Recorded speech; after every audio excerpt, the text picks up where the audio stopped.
दोस्तों पाकिस्तान से न्यूज आई है कि पाकिस्तान अपनी सारी कंपनी जो गवर्नमेंट कंपनियां उन सबका निजीकरण कर रहा है, यानी कि प्राइवेटाइजेशन कर रहा है। ठीक है। अब न्यूज जो एपिक न्यूज है ना, वो ये नहीं कि प्राइवेटाइजेशन कर रहा है, बल्कि न्यूज ये है कि वो जब उनकी प्राइवेटाइजेशन किया जाएगा ना, जब उन कंपनियों की बोली लगाई जाएगी ना, तो वो टीवी पे लाइव चलेगा।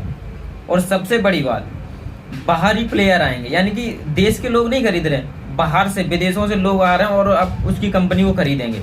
उसकी कंपनी में जो बहुत ही बोलबाला रहता है ना, वो है पीआईए। जो गवर्नमेंट कंपनी है वो पीआईए, यानी कि पाकिस्तान इंटरनेशनल एयरलाइन।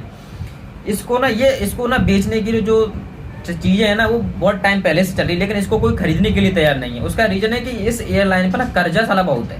मतलब इतना कर्जा है ना कि लोग ये कह रहे हैं कि अगर हम इसको खरीदेंगे तो इसका कर्जा कौन उतारेगा।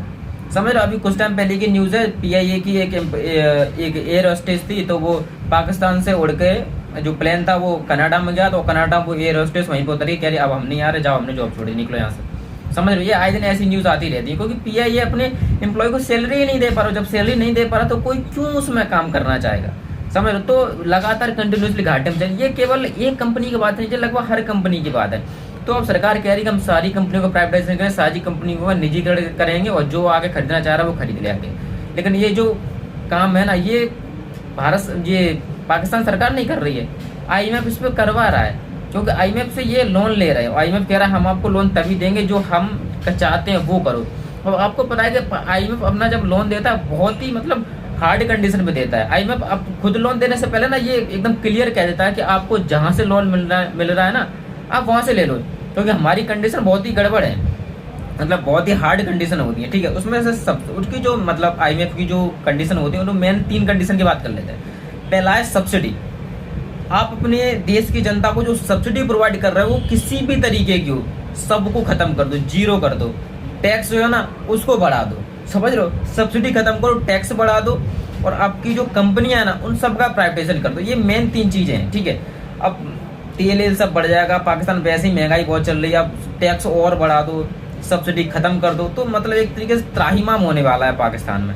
समझ रहे हो। और प्राइवेटाइजेशन आईएमएफ का कहना है कि मतलब वहाँ के जो शहबाज शरीफ जो प्राइम मिनिस्टर, वो कह रहे हैं कि सरकार हम अपनी कंपनियों को प्राइवेटाइज इसलिए कर रहे हैं क्योंकि सरकार का परसेप्शन ये नहीं होता है कि फायदा ले। सरकार का मतलब जो सुख सुविधाएं प्रोवाइड कराना होता है कंपनी। अगर कोई कंपनियां देश में ग्रो करना चाहती हैं तो आप उस कंपनी के लिए सुख सुविधाएं प्रोवाइड कराओ, उसका मैनेजमेंट प्रोवाइड कराओ उसके लिए कि वो अच्छे से ग्रो कर पाए।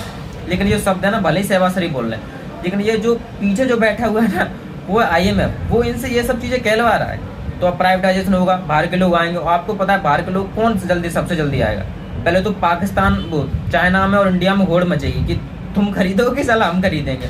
और जो अथार पैसा है ना, वो है गल्फ कंट्री, उनके पास ना पैसे के अम्मा आ रहे, मतलब नहाते उठते बैठते गाते उन्हें पैसा ही पैसा लगता है, उनके पास अथार पैसा। वो क्या करेंगे पैसे का, आगे लगा देंगे, खरीद लेंगे कंपनियां, उनके बल्ले ही बल्ले मजे होगा। पाकिस्तान का जो फॉरेन रिजर्व है ना, उसमें $8 बिलियन के रफली आइडिया ऐसे ही $8 बिलियन के आसपास में फॉरेन रिजर्व है।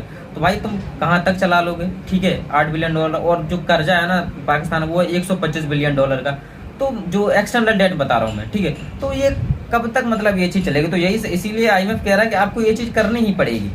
तो पाकिस्तान की जो कंपनियां प्राइवेटाइज की जा रही है, चाहे वो आइदर वो घाटे में हो या फिर फायदे में हो, सबको प्राइवेटाइज किया जाए। लेकिन कुछ स्ट्रेटेजिक लोकेशन है, जो स्ट्रेटेजिक कंपनियां हैं, उनको प्राइवेटाइज नहीं किया जाएगा। जैसे कि आपका न्यूक्लियर से चीजें हो गई, जो बॉम्ब बनाने की चीजें। ठीक है। न्यूक्लियर एनरिचमेंट जो हो गया, उनको तरीके से नहीं, जो लैब वगैरह हैं, जो मेन चीजें हैं ना, उनको प्राइवेटाइज नहीं किया जाएगा, बाकी सबको प्राइवेटाइज किया जाएगा।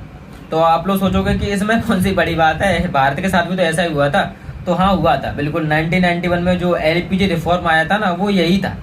लिबरलाइजेशन, ग्लोबलाइजेशन, प्राइवेटाइजेशन, वो यही था।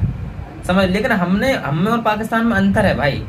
ठीक है। अब अंतर ये है कि भारत ने जब ये चीजें अपनाई थी, जब लिबरलाइजेशन, प्राइवेटाइजेशन, ग्लोबलाइजेशन जब किया था, तो बाहरी कंपनियों को इन्विटेशन दिया था कि भाई साहब आ जाओ, हमारी अस्थिरता चल रही है, और हमारी कंपनियों के साथ हमारे देश में अपना मैनेजमेंट लगाओ, और हम लोग आराम से मिलकर काम करेंगे। और अपनी जब कंपनियों का निजीकरण किया था ना भारत ने, तो अपने ही देश के लोगों से बुलाया था, अपने मतलब जो करोड़पति हैं उनसे ही कहा था कि आप कंपनियों खरीदो। पाकिस्तान क्या कर रहा है, बाहरी प्लेयर को बढ़ा रहा है। अब बाहरी प्लेयर को जब आप दे दोगे तो आप उनको फिर से टेक ओवर नहीं कर सकते ना, मतलब वो तो उनके अंडर में बिल्कुल चली गई। हाईवे वगैरह बहुत सी चीजें ऐसे पहले ही बेच चुका है। ठीक है। सीपैक जो है वो $60 बिलियन का चाइना के साथ एग्रीमेंट हो रखा है, पूरा तो हो नहीं पा रहा है। ठीक है। मतलब बलूचिस्तान के लोग हैं वो उसको होने नहीं दे रहा आई तौर पर। ठीक है।